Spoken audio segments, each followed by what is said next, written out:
ఆరారు కాలాల వర్ణాలతో నీరాజనం నీకు అందించనా, ఏడేడు జన్మాల బంధాలతో ఈనాడు నీడు పండించనా. మరి తయారయ్యే ఉన్న వయ్యారంగా సయ్యత్తు ఒళ్ళోకి వాలంగా చూసుకొచ్చానమ్మా చూడు ఉత్సాహంగా చిన్నారి వన్నెల్ని ఏలంగా.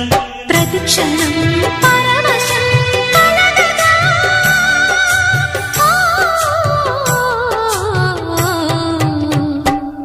మనసా పలకవే మధుమాసపు కోయిలవై, చెలివే తెలుపవే చిగురాశల గీతికవై.